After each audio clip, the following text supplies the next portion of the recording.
La date est le 26 février 1991. Le lieu est une étendue désolée du désert irakien, battue par le vent, connue seulement par des coordonnées, sur une carte que peu d'hommes déployés ici ont réellement vue.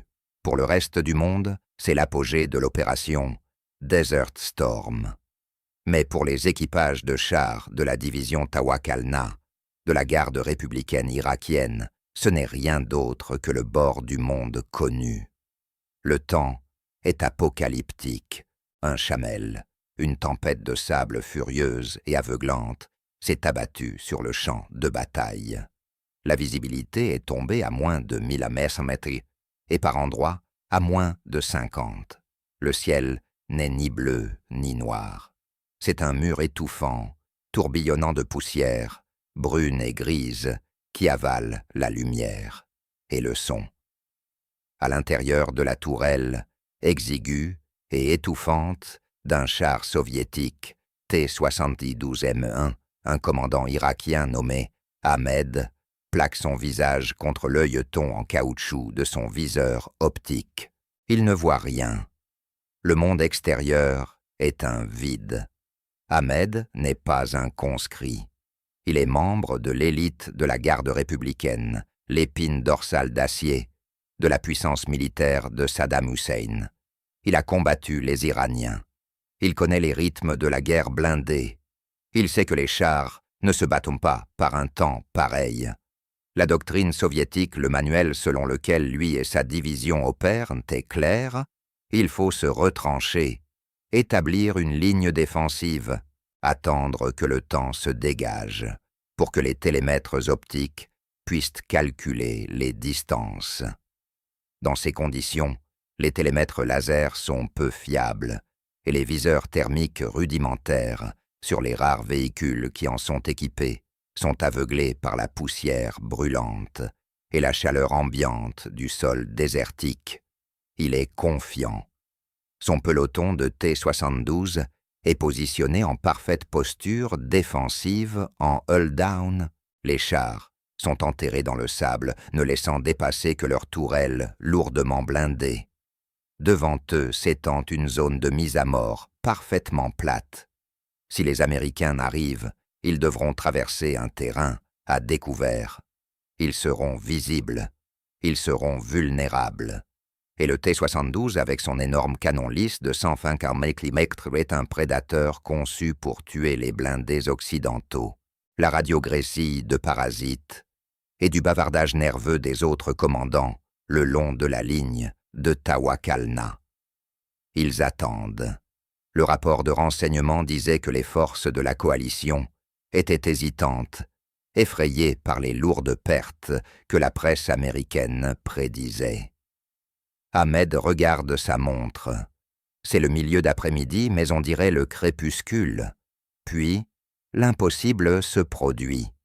Il n'y a aucun bruit de moteur approchant. Le vent hurle trop fort pour cela. Il n'y a aucune confirmation visuelle d'une formation ennemie. Il n'y a qu'une soudaine et violente rupture des lois de la physique. À 300 mètres sur la gauche d'Ahmed, le T-72, de tête du peloton, adjacent, se désintègre tout simplement. Il ne fait pas que prendre feu. Il ne subit pas seulement un mobility kill. L'engin de 40 tonnes est arraché violemment de son talus défensif. La tourelle qui pèse à elle seule 12 tonnes est cisaillée de la caisse et projetée dans les airs comme un jouet jeté tournoyant dans la poussière avant de retomber dans le sable. Une fraction de seconde plus tard, le son arrive, un craquement sec et tonitruant qui tranche à travers le rugissement du vent. Ahmed hurle dans son casque réclamant un compte rendu. Mine-explosion de mine dans le secteur 4, cela ne peut être qu'une mine. Ou peut-être une frappe aérienne, bien qu'aucun avion ne puisse voler dans cette soupe. Ce ne peut pas être un char. Il n'existe aucun char au monde capable de voir, à travers une tempête de sable, d'identifier une cible retranchée et de délivrer un coup mortel à longue distance, avant même que la cible ne sache qu'elle est repérée. Mais cela se reproduit. Un autre T-72, cette fois sur sa droite, explose. Cette fois, Ahmed voit l'éclair. C'est une brève étincelle aveuglante de friction blanche et brûlante, immédiatement suivie par la détonation catastrophique du carrousel de munitions du char. Une colonne de feu jaillit à des centaines de pieds dans les airs, illuminant la poussière tourbillonnante d'une lueur orange infernale. La panique commence à contaminer le réseau radio. Contact à l'avant, contact à l'avant. Où sont-ils? Je ne vois rien. Mes optiques sont claires. Il n'y a rien. Ahmed fait pivoter sa tourelle, frénétiquement balayant le vide gris. Son cœur cogne contre ses côtes. Il cherche un éclair de bouche. Il cherche la fumée d'un moteur diesel. Il cherche la silhouette d'un Challenger ou d'un Patton. Il ne voit que la tempête. Feu à volonté. Tiré dans le secteur, ordonne le commandant de bataillon, sa voix se brisant sous la tension. La ligne irakienne éclate. Des dizaines de T-72 se mettent à tirer à l'aveugle dans la tempête de sable, envoyant des obus explosifs à fragmentation et des flèches perforantes, arc-boutées dans le néant. Le sol tremble sous le recul des canons massifs. Pendant un instant, le simple volume de feu est rassurant. Ils sont la garde républicaine. Ils sont les lions de Babylone. Ils noieront l'ennemi sous le feu, mais l'ennemi s'en moque. À travers la poussière, une forme commence à se matérialiser. Ce n'est pas une formation, c'est un monolithe sombre, solitaire, qui avance à une vitesse terrifiante. Il émerge de la pénombre, non pas en rampant, mais à allure d'attaque 30 km/h, fendant les dunes. Ahmed se fige. La silhouette est anormale, trop basse, trop large. La tourelle est anguleuse géométrique étrangère, comparée aux dômes arrondis des blindés soviétiques qu'il connaît. Et le canon reste parfaitement à l'horizontale, stabilisé avec une précision qui défie le relief chaotique qu'il traverse. Il regarde paralysé, tandis que le canon de l'ombre qui approche recule. Il y a un éclair, mais il est étrange, propre, sans fumée. Avant que le cerveau d'Ahmed ne puisse traiter le son, le T-72 directement devant lui, le véhicule de son chef de peloton, est frappé. Le projectile se déplace si vite qu'il est invisible à l'œil nu. Il frappe la plaque de glacis, le blindage le plus épais du char soviétique. Il ne ricoche pas, il n'éclate pas. Il traverse l'acier trempé et le blindage composite comme si le char était fait de papier mouillé. L'énergie cinétique liquéfie instantanément l'intérieur du véhicule. L'ombre continue d'avancer. Elle ne s'arrête pas pour recharger. Elle ne s'arrête pas pour viser. Elle tire en mouvement glissant à travers les congères de sable, comme un requin dans une eau trouble. Elle est entourée. Selon toute logique militaire conventionnelle, cet intrus solitaire a pénétré dans une killbox. Il y a au moins 6 T-72 et 4 véhicules de transport de troupes blindées, BMP, à portée d'engagement de cette bête isolée. Ahmed le comprend. Il hurle à son tireur. Cible devant 400 mm, feu, son tireur tourne frénétiquement les volants manuels en essayant d'aligner le réticule primitif sur l'ombre en mouvement.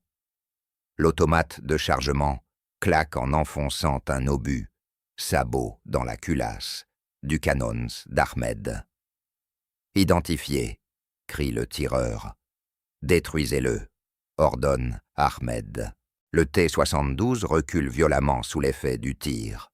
L'obus hurle à travers l'espace qui les sépare. C'est un bon tir. C'est un tir mortel. Et pourtant l'impossible se produit de nouveau. L'obus frappe l'avant du monstre américain. Une gerbe d'étincelles jaillit et le monstre continue d'avancer. L'obus perforant soviétique conçu pour transpercer l'acier d'un Chieftain ou d'un Patton vient de se briser contre la peau de ce nouvel ennemi. Il ne l'a même pas ralenti. La tourelle du char américain commence à pivoter. Elle tourne lentement, mécaniquement, jusqu'à ce que le trou noir du canon pointe directement vers Ahmed. La réalisation le frappe comme un choc physique. Ce n'est pas une bataille, c'est une exécution. Ils ne combattent pas un char.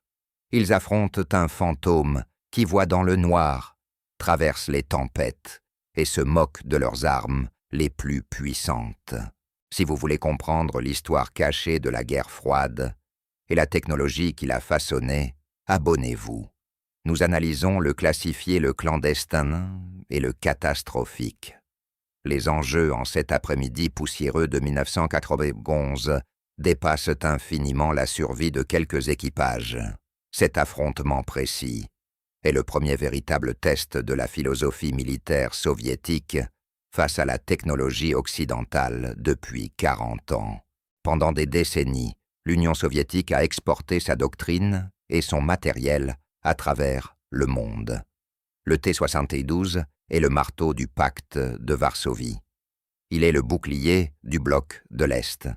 Des milliers de ces chars reposent dans des dépôts d'Orich à Vladivostok, attendant l'ordre de foncer sur le goulet de Fulda. Toute la stratégie défensive soviétique repose sur la croyance que leur blindage est à peu près équivalent à celui de l'Ouest. Ils croient que dans un combat d'usure, la quantité et une ingénierie robuste l'emporteraient. Si Ahmed et sa compagnie sont détruits ici, s'ils sont anéantis par un ennemi qu'ils ne peuvent ni voir ni blesser, cela signifie que l'évaluation soviétique de sa propre puissance est un mensonge. Cela signifie que les milliers de chars protégeant Moscou sont obsolètes. Cela signifie que l'équilibre de puissance qui a maintenu le monde en confrontation nucléaire pendant près d'un demi-siècle a déjà basculé et que les soviétiques ne s'en sont même pas rendus compte. Dans sa tourelle, Ahmed ne pense pas à la géopolitique. Il ne voit que la lumière rouge sur son panneau, celle qui indique que le laser ennemi désigne son véhicule. Il regarde le char américain désormais à moins de 200 mètres surgissant de la poussière, comme un léviathan. Il appuie une dernière fois sur son micro, la voix tremblante, d'une confusion que répéteront bientôt les généraux à Moscou. Il ne s'arrête pas. Pourquoi ne s'arrête-t-il pas? Le char américain tire. Le silence qui suit le massacre est plus lourd que la tempête elle-même. Dans le centre des opérations tactiques de la garde républicaine, profondément enfoui dans un bunker renforcé près de la frontière koweïtienne, les opérateurs radio ne crient plus. Ils fixent simplement leur console. Le réseau chaotique de marques au crayon gras sur la carte en acétate, symbole de compagnie peloton, bataillon de la division Tawakalna, a cessé de bouger. Une à une, les demandes frénétiques de renforts d'artillerie d'évacuation médicale se sont éteintes, remplacées par le souffle statique du silence. Le colonel Viktor Leshkov, conseiller technique principal du ministère soviétique de la Défense, se tient dans un coin de la salle. Officiellement, il n'est pas là. Pour le monde, l'Union soviétique est un observateur neutre soutenant les résolutions de l'ONU tout en tentant désespérément de négocier une paix pour sauver son État client, l'Irak. Mais des hommes comme Leshkov sont des canaux de l'ombre. Ils sont là pour observer les performances de leur matériel. Ils sont là pour recueillir des données, et les données que reçoit Leshkov défient la compréhension. Il tient dans sa main une transcription des dernières communications radio du secteur où le peloton d'Ahmed était déployé. Il la lit pour la 3e fois, les jointures blanchies, tant il serre le papier. Les horodatages racontent une histoire que la physique ne peut d'expliquer. Tout l'engagement du premier contact à la disparition totale du bataillon a duré moins de 20 minutes. C'est une erreur de transcription. affirme Lechkov, son accent russe tranchant au milieu du murmure arabe des officiers irakiens. Il jette la feuille sur la table de cartes. Vous avez compressé la chronologie. Un bataillon retranché de T-72 ne disparaît pas en 20 minutes. Même s'ils avaient été débordés, il y aurait eu des combats rapprochés. Un général irakien, le visage gris d'épuisement et de peur, secoue lentement la tête. Ce n'est pas une erreur, colonel. Les rapports des flanches concordent. Ils disent que les Américains ont avancé sur eux comme un couteau dans l'eau. Ils disent que nos obus n'ont eu aucun effet. Lechkov ricane. N'importe quoi. Le canon 2 à 46 de 125 mm est le canon de char le plus puissant au monde. Il peut percer n'importe quel blindé de l'OTAN. Si vos hommes ont touché la cible meurt. Vos hommes ont simplement manqué. Mais au fond de lui, Lechkov sent un nœud glacé se resserrer dans son ventre. Il sait que les équipages irakiens sont compétents. Ils sont aguerris par 8 années de guerre contre l'Iran. Ce ne sont pas des conscrits inexpérimentés.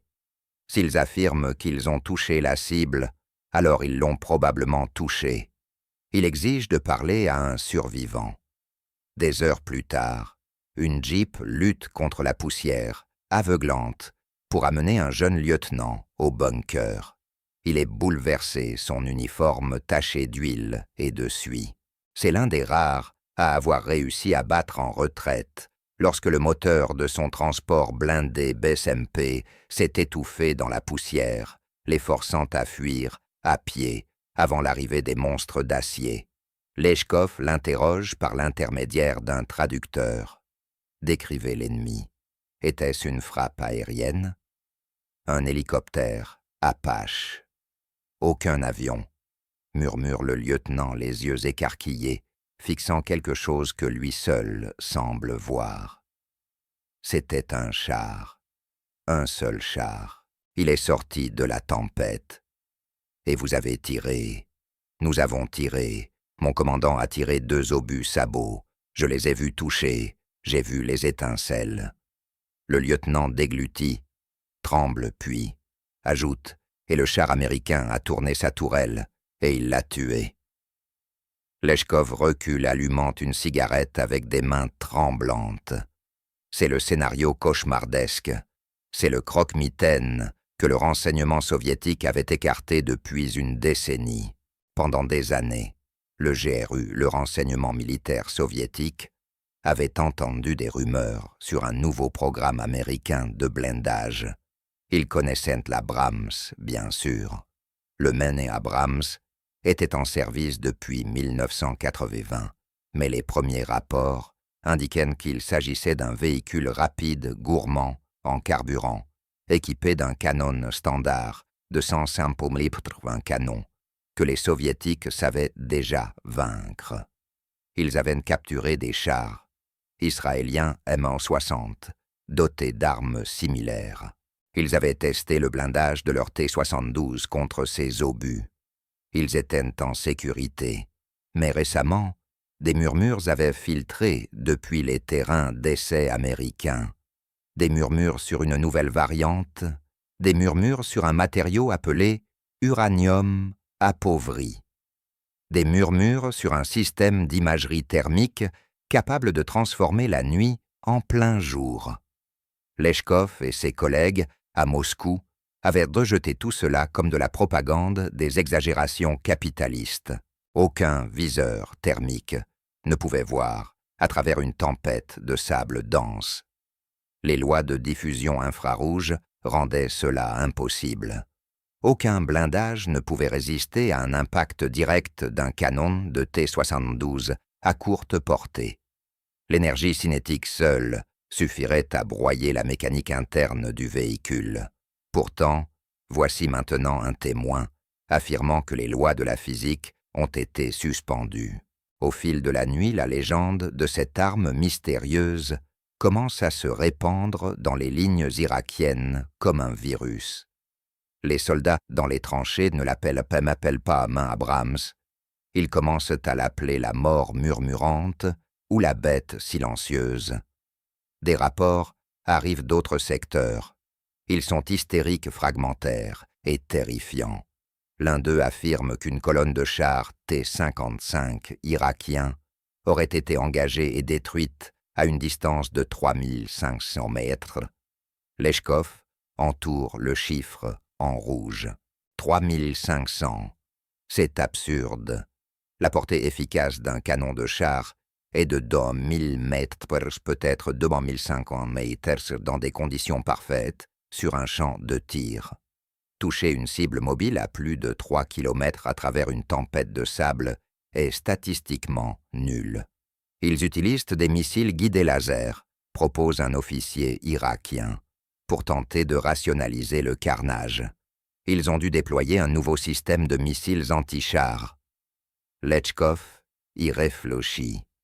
C'est la seule explication logique.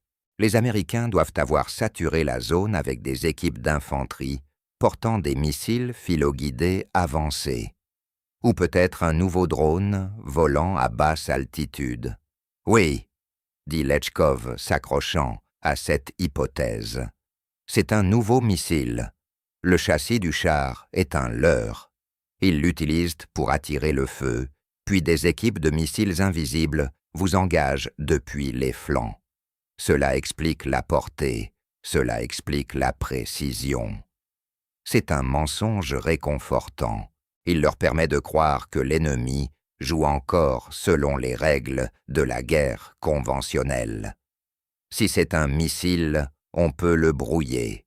Si c'est de l'infanterie, on peut la réduire au silence avec de l'artillerie. Mais une preuve matérielle arrive et détruit la théorie des missiles. Une équipe de reconnaissance ramène un fragment retrouvé dans le bloc moteur d'un camion détruit fragment qui a traversé un T-72 avant de s'y loger. Sous les néons brutaux du bunker, Leshkov l'examine. C'est une tige de métal dense et lourde. Elle n'est pas explosive. Elle n'a ni ailette, ni fils, ni tête chercheuse.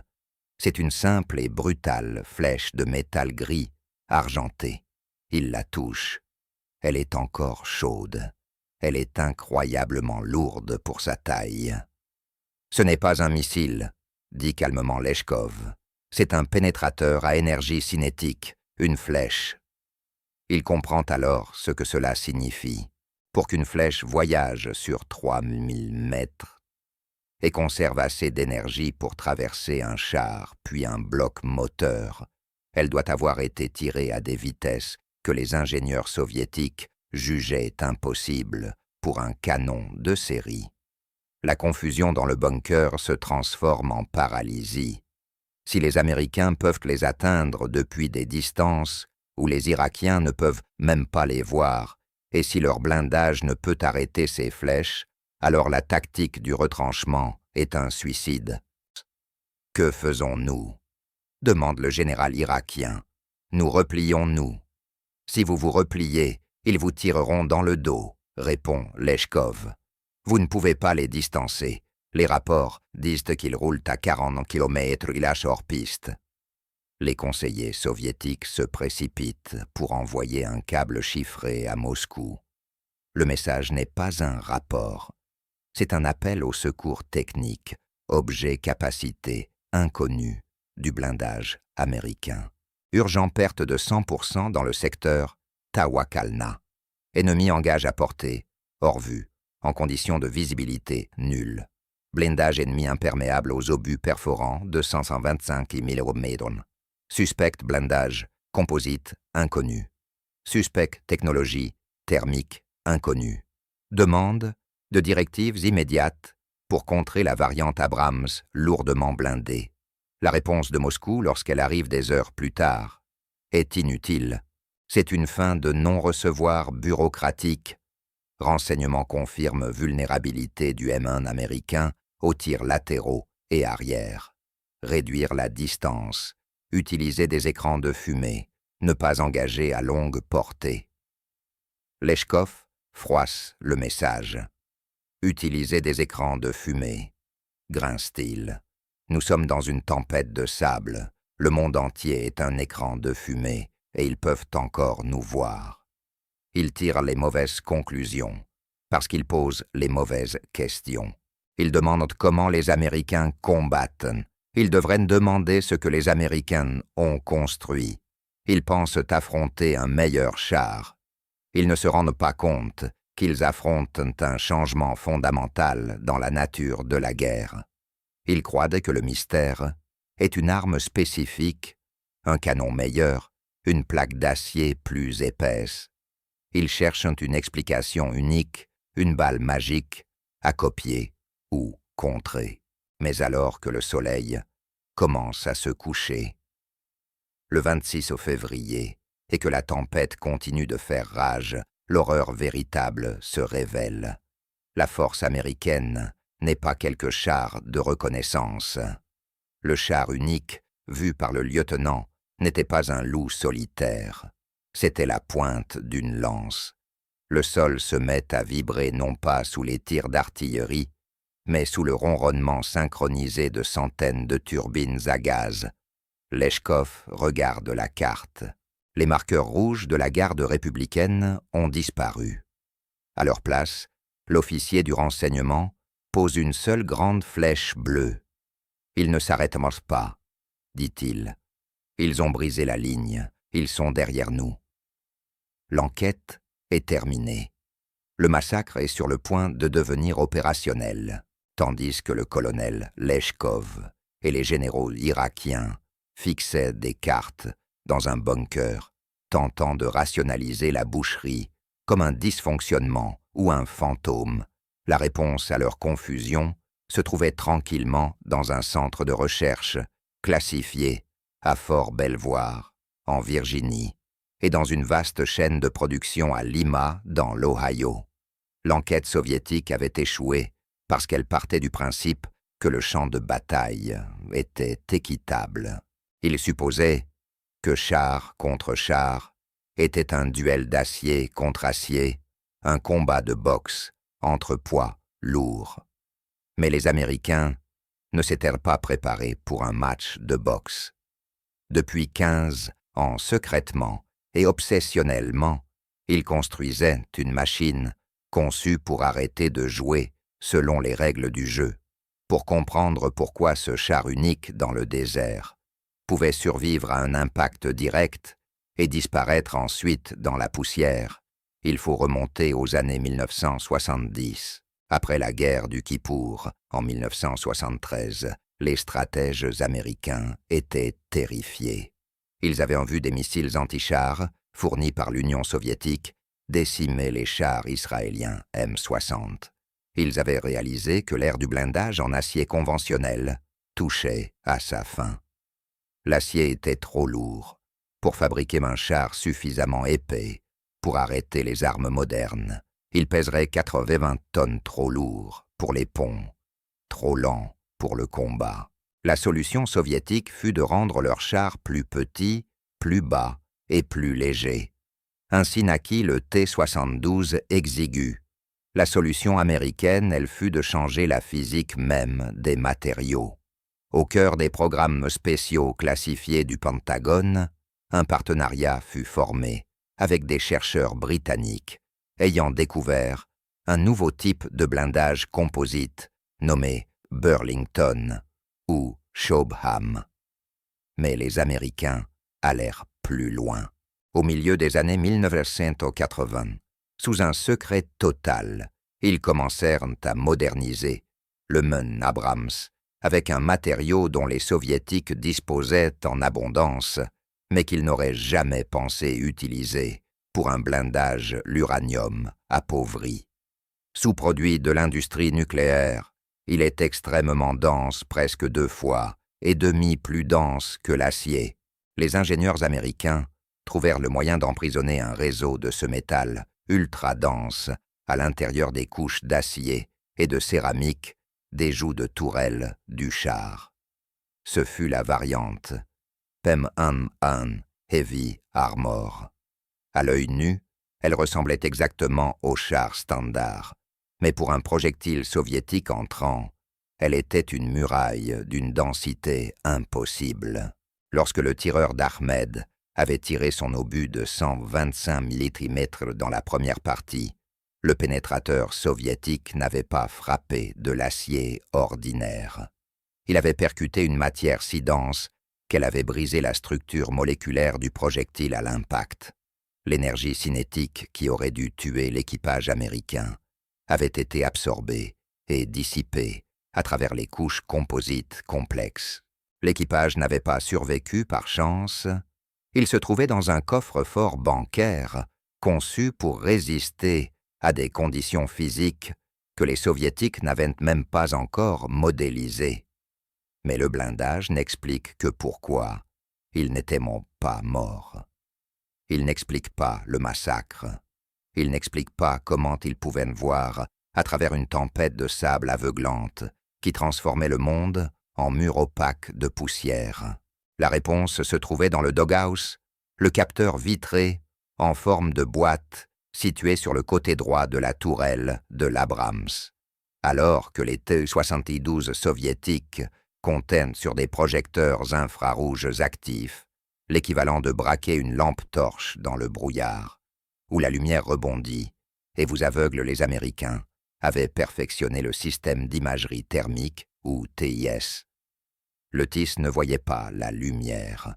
Il détectait les différences de chaleur. Au cœur de la tempête de sable, les particules de poussière sont relativement froides. L'air est froid.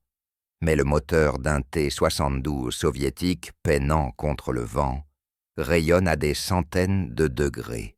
La friction des chenilles sur le sable produit de la chaleur. Le tube du canon, après un tir, chauffe à blanc. Pour le tireur américain, regardant dans son viseur thermique, la tempête de sable n'existait tout simplement pas. Le monde apparaissait en nuances nettes de noir et de vert. L'arrière-plan était sombre et froid, et les chars ennemis brillaient comme des enseignes lumineuses blanches dans un ciel noir. Tandis qu'Ahmed collait son visage à des optiques qui ne montraient que du sable brun, le tireur américain l'observait en haute définition. Il voyait la chaleur s'échapper du pot d'échappement du T-72. Il voyait la tête du commandant dépassant de la trappe. Il pouvait calculer le centre de masse exact. C'était l'avantage injuste. Les Américains ne combattaient pas dans une tempête. Ils combattaient en plein jour. Et enfin, il y avait l'arme elle-même, la flèche mystérieuse que Leshkov avait trouvée dans le bloc moteur. Les Américains l'appelaient la Melitine 29 Han. Les équipages l'appelaient la balle d'argent. C'était une flèche sous-calibrée, stabilisée par dérive APFSDS. Mais contrairement aux obus en acier ou au tungstène utilisés par les Soviétiques, ce pénétrateur était lui aussi en uranium appauvri. La physique d'un pénétrateur en uranium appauvri est terrifiante. Lorsqu'une tige en tungstène frappe un blindage, elle s'écrase, s'émousse, perd de l'énergie. L'uranium appauvri lui s'auto-aiguise. En pénétrant le blindage, le métal se cisaille, de façon à maintenir une pointe nette, conservant son énergie cinétique plus loin dans la cible.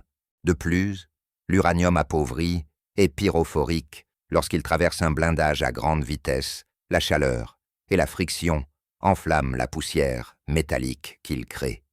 Ainsi, lorsque le char américain tira sur le T-72 à 3000 mètres, il lança une flèche voyageant à 1500 mm. La flèche ignora le vent. Elle ignora le sable.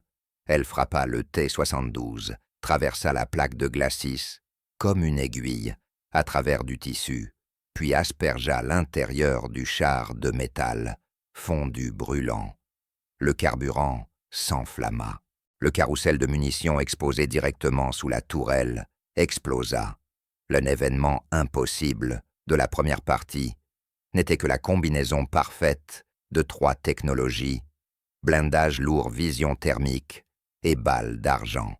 À présent, changeons de perspective l'intérieur du char américain.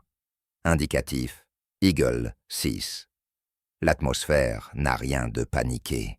C'est une boucle calme et rythmée de violence professionnelle. Le chef de char. Un capitaine ne crie pas. Il regarde son écran. « Conducteur, stop », dit-il posément. Le char freine brusquement. La turbine émet un sifflement aigu, non pas le grondement rauque d'un diesel raison, pour laquelle les Irakiens ne les ont jamais entendus arriver. Gunner sabot, tank direct front.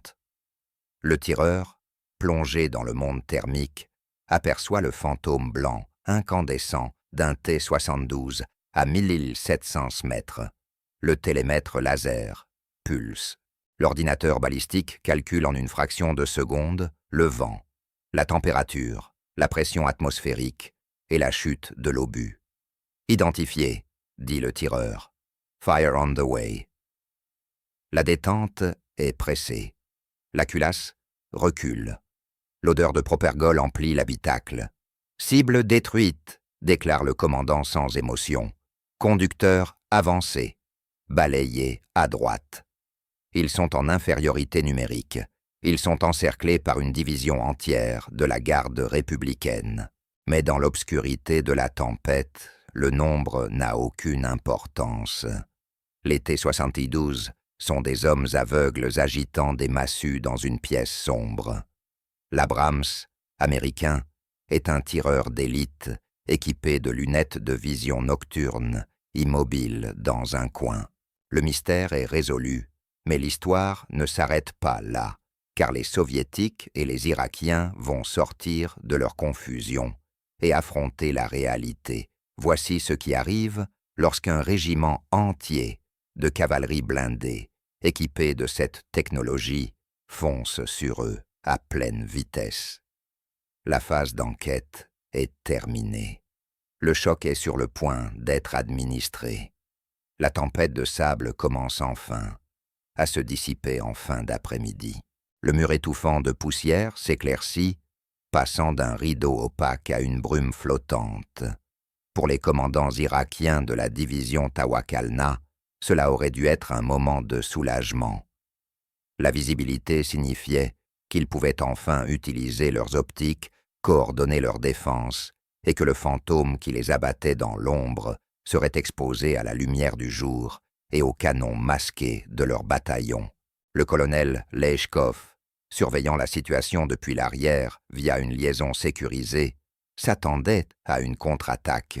« Maintenant, » dit-il au général irakien, « maintenant vous pouvez les voir, maintenant vous pouvez les submerger.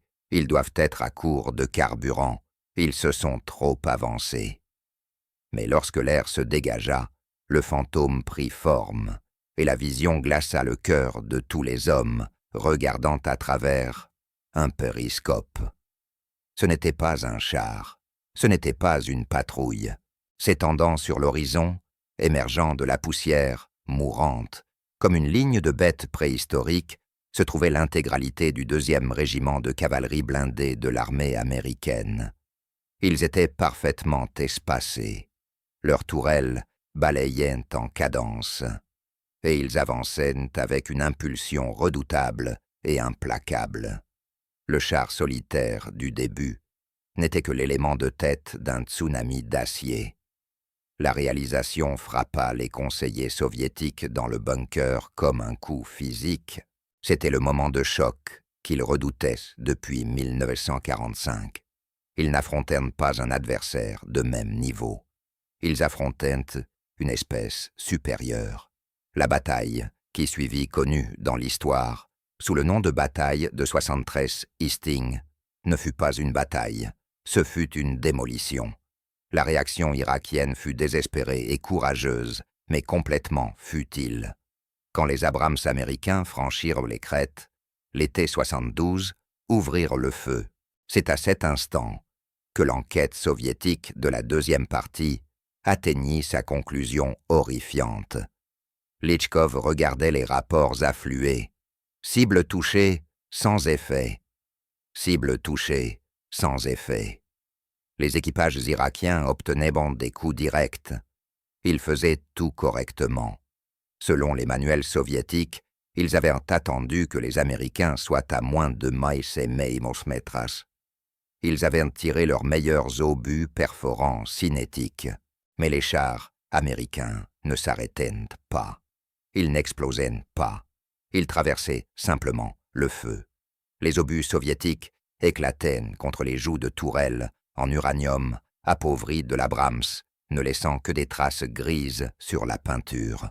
Puis, les Américains ripostèrent. L'écart technologique se révéla dans la violence brute du tir américain. Les ingénieurs soviétiques avaient conçu le T-72 avec un chargeur automatique pour économiser de la place, plaçant le carrousel de munitions directement sous l'équipage dans la tourelle. Ils pensaient que le profil bas du char le protégerait. Ils avaient tort. Lorsque la balle d'argent frappa la ligne irakienne, le champ de bataille se transforma en cimetière de boîtes à surprises. Lorsqu'une flèche en uranium appauvri pénétrait un T-72, elle ne tuait pas seulement l'équipage, elle enflammait instantanément le carrousel. L'explosion de pression était si massive, si soudaine, qu'elle projetait les tourelles de 12 tonnes dans les airs. Leshkov fixait les images de reconnaissance aérienne qui arrivaient. Elles montraient des rangées de coques de T-72 dépouillées de leurs tourelles, renversées dans le sable, à plusieurs mètres de leur châssis. On aurait dit qu'un enfant géant avait traversé le désert, arrachant les têtes de soldats jouets. L'inutilité de la doctrine soviétique était mise à nu dans un seul engagement, impliquant Eagle Troop, une compagnie de 12 Abrams M1. En seulement 23 minutes, Eagle Troop détruisit 28 chars irakiens, 16 véhicules de transport de troupes et 30 camions. Les pertes américaines, 0. Pas un seul char américain détruit. Les Soviétiques tentèrent de déployer leurs réserves.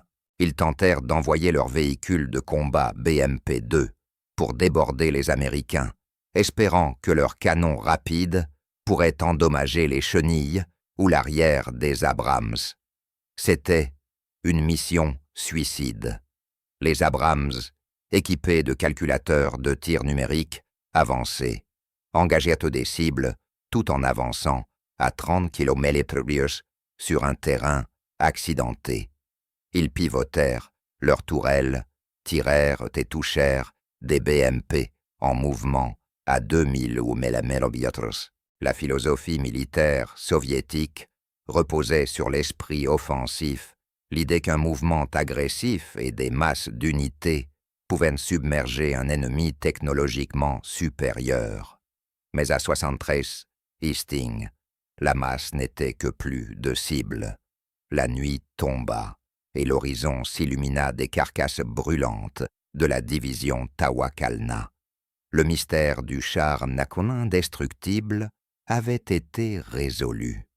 Mais la réponse était pire que la question. La réponse était que l'Union soviétique avait passé 40 ans à se préparer pour une guerre qu'elle avait déjà perdue dans les laboratoires de Virginie et de l'Ohio. Dans le bunker, le général irakien se tourna vers le colonel Leshkov. L'arrogance avait disparu. La colère avait disparu. Ne restait que le regard creux d'un homme qui réalise que toute sa vision du monde n'était qu'une fabrication. « Il ne s'arrête pas », murmura-t-il. « Il voit dans le noir. Ils tirent à travers notre blindage, et nous ne pouvons pas les toucher. » Leshkov ne répondit pas. Il pensait déjà à Moscou, aux milliers de T-72 stationnés dans les dépôts en Allemagne de l'Est et aux rapports terrifiants qu'il devrait rédiger. Le mystère n'était plus « quel est ce char ?» Le nouveau mystère, celui qui entrait le Kremlin, pendant la décennie suivante, était « comment les avons-nous laissés prendre autant d'avance ?» Le soleil se leva sur le désert irakien, le 27 février 1991, révélant un paysage qui ressemblait moins à un champ de bataille qu'à une casse d'une époque entière. Le verdict de l'affrontement n'était pas écrit dans un traité ou un communiqué. Il était inscrit dans l'acier tordu et brûlé de la division Tawakalna. Lorsque la poussière retomba et que les analystes parcoururent le terrain à 73 Easting et à Medana Ridge, les chiffres qu'ils compilèrent étaient statistiquement impossibles selon les standards de la guerre du XXe siècle. En seulement 100 heures de combat terrestre, les forces de la coalition avaient détruit ou capturé plus de 3000 chars irakiens. Et de l'autre côté du tableau, le nombre de chars M1A1 Abrams détruits par les tirs des T-72 irakiens était de 0. Pas très peu. Pas statistiquement négligeable, 0. Une poignée d'Abrams furent endommagés par des mines. Certains furent touchés par des tirs fratricides dans le chaos nocturne. Mais dans un duel direct, le fleuron des exportations soviétiques, le T-70 et son canon de 120 mm n'avaient réussi aucun kill catastrophique contre le blindage frontal du colosse américain. Pour le colonel Leshkov et les généraux à Moscou, cette statistique sonnait comme le glas de l'Union soviétique en tant que superpuissance militaire. Le mystère né dans la tempête de sable, cette incapacité à comprendre pourquoi les Américains ne mouraient pas, révélait un effondrement systémique catastrophique du modèle soviétique. Pendant des décennies, la guerre froide avait été un affrontement d'idéologie communisme contre capitalisme. Mais c'était aussi un affrontement de philosophies industrielles. Les Soviétiques croyaient en la quantité. Ils croyaient que si l'on construisait 50 000 chars simples et robustes, on pouvait submerger 5 000 chars occidentaux, coûteux et complexes. Ils croyaient que suffisamment bons suffisait s'il y en avait assez. Le M1 Abrams prouva que la quantité ne signifie rien lorsque l'écart de qualité est aussi vaste. Les Américains n'avaient pas seulement construit un meilleur char, ils avaient intégré la microélectronique dans la guerre. Les viseurs thermiques, les calculateurs balistiques, les communications numériques, c'était la Silicon Valley appliquée à l'acier. Les Soviétiques tentaient de mener une guerre numérique avec des marteaux analogiques. L'onde de choc de cette réalisation voyagea plus vite que n'importe quel câble diplomatique. Quelques mois seulement après le cessez-le-feu, les pays autrefois clients fidèles du matériel soviétique commencèrent à annuler leurs commandes. Le mythe de la parité militaire soviétique venait de se briser. Si leurs meilleurs chars étaient impuissants face au blindage américain, alors leur garantie de sécurité ne valait plus rien. À Moscou, les jusqu'au-boutistes regardèrent les vidéos des T-72 en flammes avec une sensation de fatalité imminente. Ils comprirent que l'Occident avait pris une avance technologique si grande que l'Union soviétique ne pourrait jamais la rattraper. Leur économie s'effondrait déjà. Ils n'avaient pas les moyens de développer simultanément l'imagerie thermique, l'uranium appauvri et la technologie furtive. Ce n'est pas un hasard si en décembre 1991, moins de 10 mois après que les équipages d'Abrams eurent anéanti la garde républicaine dans le désert, l'Union soviétique cessa officiellement d'exister. La défaite technologique dans le désert avait arraché la dernière façade de leur puissance. Épilogue. Aujourd'hui, le M1 Abrams est toujours le char de bataille principal de l'armée américaine. Il a été modernisé, alourdi, doté de capteurs encore plus avancés. Mais l'héritage de cet équipage unique dans la tempête de sable reste l'image emblématique de la fin de la guerre froide. Imaginez de nouveau ce moment la poussière, aveuglante, le vent hurlant la confusion terrifiante du commandant irakien, Ahmed, fixant le vide, sachant que quelque chose était là, mais incapable de le voir. Voilà la véritable histoire du dernier chapitre de la guerre froide. Ce n'était pas l'histoire de deux géants qui s'affrontent. C'était l'histoire d'un camp qui fermait les yeux en espérant le meilleur tandis que l'autre mettait des lunettes de vision nocturne et armait son fusil. Le mystère n'a jamais concerné des fantômes ou des anomalies. Le mystère était simplement combien de temps l'illusion d'égalité pouvait-elle durer, et par un après-midi poussiéreux de 1991, un seul obus sabot lancé à 1000 500 MHz finit par transpercer cette illusion pour toujours.